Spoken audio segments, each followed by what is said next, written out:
குழந்தை பேறு அருளும் குற்றால நங்கையம்மன். பாண்டிய நாட்டில் உள்ள 14 சிவத்தலங்களில் மிகவும் தொன்மையானது திரு குற்றாலம் குற்றாலநாதர் கோவில்.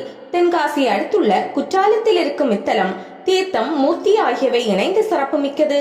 கூ என்பதற்கு பிறவி பிணி என்றும், தலம் என்பதற்கு தீர்ப்பது என்றும் பொருள். பிறவி பிணியை தீர்க்கும் திருத்தலம் என்பதால் இந்த ஊர் குத்தாலம் என்று அழைக்கப்பட்டு அதுவே மருவி குற்றாலம் என்றானதாக சொல்கிறார்கள். இந்த குற்றாலம் மூலிகை நிறைந்த மலைப்பகுதியாகும். இந்த மலையில் 2000க்கும் மேற்பட்ட மூலிகை செடிகள் உள்ளன. இவ்வாறே இறைவனின் பெயர் திரு குற்றாலநாதர், அம்பாளின் திருநாமம் குழல்வாய் மொழி என்பதாகும். இங்குள்ள தீர்த்தம் சிவமது கங்கை, வட அருவி, சித்ரா நதி என்ற பெயர்களில் அழைக்கப்படுகிறது. உற்சவ மூர்த்தியின் திருநாமம் சோமஸ்கந்தர். சிவபெருமானின் பஞ்ச சபைகளில் ஒன்றான சித்திர சபை இந்த குற்றாலநாதர் கோவிலில் உள்ளது. சுமார் 2000 ஆண்டுகள் பழமையான இக்கோவில் சங்கு வடிவ அமைப்பில் உள்ளது. சித்திர சபையை காசி பராக்கிரம பாண்டிய மன்னன் கட்டியுள்ளார். இந்த கோவிலின் தலைவிருஷம் குறும்பலா மரம். இது குழல்வாய் மொழி அம்பாள் சன்னதி முன்பாக உள்ளது. பிரம்மா, விஷ்ணு, ருத்ரன் என்ற மும்மூர்த்திகளின் பெயர் தாங்கிய 3 சிகரங்கள் உள்ளதால் குற்றால மலையை திரிகூடமலை என்றும், இறைவனை திரிகூடநாதர் என்றும் அழைப்பார்கள். குழல்வாய் மொழி அம்பாள் உயரமான கற்பக்கிரகத்தில் எழுந்தருளியுள்ளார். குழல்வாய் மொழி என்றாலே வேங்குழலின் ஒளி போன்று இனிமை பொருந்திய சொல்லுடையாள் என்பது பொருள். இந்த கோவில் ஆரம்ப காலத்தில் திருமால் கோவிலாக இருந்தது. அந்த சமயத்தில் திருமுற்றம் என்று அழைக்கப்பட்டது. சிவன் சக்தி திருமணத்தின் போது வடக்கு தாழ்ந்து தெற்கு உயர்ந்தது. இதை சமன் செய்ய தெற்கு நோக்கி ஈஸ்வரனால் அனுப்பப்பட்ட அகத்திய பெருமான் இந்த கோவிலில் உள்ள திருமாலை அழுத்தி சிவனாக மாற்றினார். இதனால் அவருடைய 5 கைவிரல் தழும்பு சிவலிங்கத்தின் உச்சியில் தற்போதும் பதிந்திருப்பதை காண முடியும். தலையில் உள்ள தழும்பால் சிவனுக்கு தலைவலி வந்துவிடக் கூடாது என்பதற்காக இத்தலை இறைவனுக்கு மூலிகை அபிஷேகம் நடைபெறுகிறது. குற்றாலத்திற்கு பெருமை சேர்க்க பல அருவிகள் உள்ளன. அதில் செண்பகாதேவி அருவி, தேனருவி, சிற்றருவி, ஐந்தருவி, பேரழி அருவி என்ற பசுபத சாஸ்தா அருவி, பழைய குற்றால அருவி ஆகியவை முக்கியமானவை. இந்த அருவிகளில் குளித்து நமது புற அழுக்கை கழுவி மன அழுக்கு நீங்க குற்றாலநாதரை வணங்குவது சிறப்பானது.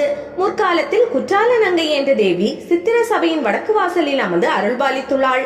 இந்த ஆலயம் தற்போது குற்றாலநாதர் ஆலயத்திற்கு நன்னகரம் அருகில் உள்ள பாட்டக்கரையில் உள்ளது. வயல் வேலை செய்யும் பெண்ணொருத்திக்கு குழல்வாய் மொழி அம்மையின் அருளால் நீண்ட காலத்திற்கு பிறகு குழந்தை பேர் உண்டானது. நிறைமாத கர்ப்பிணியான அந்த பெண்ணுக்கு பிரசவ வலி வந்தபோது அவள் அருகில் யாரும் இல்லை. அம்மா என்று அலறியபடி மயங்கி சரிந்த அந்த பெண்ணின் குரல் கேட்டு குற்றாலநாதர் ஆலயத்தில் இருந்த அம்மன் பச்சை கிளியாக மாறி இவ்விடம் பறந்து வந்தாள். பின்னர் தாயாக மாறி அந்த பெண்ணுக்கு பிரசவம் பார்த்தாள். இந்த நிலையில் தன்னிடம் சொல்லாமல் சென்றதால் இனி நீ ஆலயத்திற்குள் வர வேண்டாம் என்று சிவபெருமான் நங்கை அம்மனிடம் கூறினார். உடனே அன்னை, உங்களிடம் சொல்லாமல் சென்றாலும் நான் நல்ல நோக்கத்திற்காகவே சென்றேன், என் குற்றத்தை பொறுத்தருள வேண்டும் என்று வேண்டினாள். இதையடுத்து அந்த அம்மனை குற்றாலநாதர் ஆலயத்திலிருந்து வடக்கு பகுதியில் தங்கியிருக்கும்படியும் வருடத்திற்கு ஒரு முறை தன்னை தேடி வரவும் சிவபெருமான் அருள்பாலித்தார்.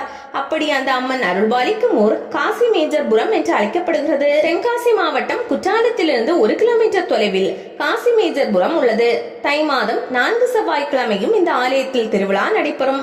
முதல் செவ்வாய் அன்று வரியேடு எனப்படும் வைபவம் நடைபெறும். இவ்வேளையில் அம்மனிடம் உத்தரவு வாங்கி மக்கள் வரி பிரித்து கோவில் கொடைவிழாவிற்கு ஆயத்தமாவார்கள். 2ஆம் செவ்வாய்க்கிழமை கால்நாட்டு வைபவம் மிக சிறப்பாக நடைபெறும். 3ஆம் செவ்வாய் அன்று கோவில் பூசாரி சூலாயுதம் எடுத்து அம்மனின் மூல ஆலயத்திற்கு சென்று உத்தரவு வாங்கி வந்த பின்பு கொடைவிழா வெகு விமர்சையாக நடைபெறும். அன்றைய நாளில் செண்பகாதேவி அம்மன் கோவிலில் இருந்து காவுசாமி என்னும் அகத்தியர் அழைப்பு நடைந்தேறும். இந்த அம்மனுக்கு புட்டு அமுது படைப்பார்கள். அப்பம், வடை, சுண்டல், தேன், திராட்சை உட்பட பல்வேறு பதார்த்தங்களை படைத்து வணங்குவார்கள்.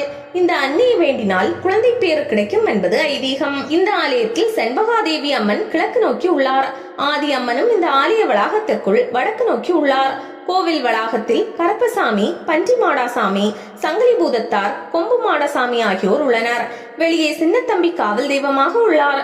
பொதிகை விநாயகர், ஆதி அம்மன், செண்பகாதேவி ஆகியோரும் இந்த கோவில் வளாகத்தில் உள்ளனர். பாலமுருகன், பால விநாயகர் ஆகியோரும் புதிதாக பிரதிஷ்டை செய்யப்பட்டுள்ளனர்.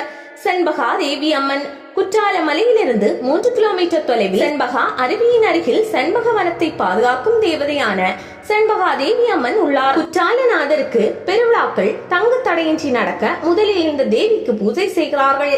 அதன் பிறகே திருவிழா தொடங்கும். செண்பகாதேவிக்கு சித்திரை மாதம் 10 நாள் திருவிழா எடுத்து பௌர்ணமி அன்று விசேஷ வழிபாட்டுடன் நிறைவு செய்வார்கள். அன்று நள்ளிரவு இந்த தலத்தில் மஞ்சள் மழை பெய்வது மிகவும் விசேஷமானது. இக்கோவிலுக்கு மேலே உள்ள சிவமது கங்கை என்ற தேனருவியில் சிவலிங்கத்திற்கு கங்காதேவி தேன் அபிஷேகம் செய்து வழிபடுவதால் மஞ்சள் நிறமுள்ள தேன் துளிகள் மஞ்சள் மழையாய் பெய்வதாக பக்தர்கள் நம்பிக்கை தெரிவிக்கின்றனர். கோவில் அருகே உள்ள பேரருவி விழுமிடமெல்லாம் பாறைகளில் சிவலிங்கம் சிற்ப வடிவில் காட்சியளிக்கிறது. அருவியில் குளிக்கும் ஒவ்வொருவருக்கும் கங்கையின் கருணை தீர்த்தம் அருவியாக பொழிந்து புறத்தில் நம் உடலையும் அகத்தில் உள்ளத்தையும் தூய்மைப்படுத்துவதாக சொல்கிறார்கள். அருவியின் அடிவாரத்தில் சந்தியாவந்தனம், நித்ய அனுஷ்டானம், சிவபூஜை செய்வதற்குரிய மண்டபங்களும் படித்துறைகளும் உள்ளன. பராசக்தி பீடம். குற்றாலநாதர் கோவிலுக்கு வடக்கே பராசக்தி பீடம் அழகிய சிறு கோவிலுடன் உள்ளது. இங்கு பராசக்தி மேலான யோகத்தில் இருப்பதால் இதை யோக பீடம் என்றும் அழைக்கிறார்கள். உலகம் தோன்ற காரணம் இந்த சக்தியே என்பதால் தரணி பீடம் என்ற பெயரும் இதற்கு உண்டு. தரண் என்ற சொல்லுக்கு கடத்தல் என்று பொருள். நோயை கடத்தும் மருத்துவரை தரணி என்று அழைப்பர். உலக உயிர்களின் பிறவிப்பிணியை நீக்குவதற்காக உலகத்தினை தோற்றுவித்த உயிர்களின் பிறவிப்பிணி நோய்களை தானே முன்வந்து நீக்க பராசக்தியாக இங்கு இறங்கி வருகிறாள் என்பது ஐதீகம். இந்த ஆலயம் தினமும் காலை 7 மணி முதல் 10 மணி வரையும், மாலை 6 மணி முதல் இரவு 8 மணி வரையும் பக்தர்கள் தரிசனம் செய்வதற்காக திறந்து வைக்கப்பட்டிருக்கும்.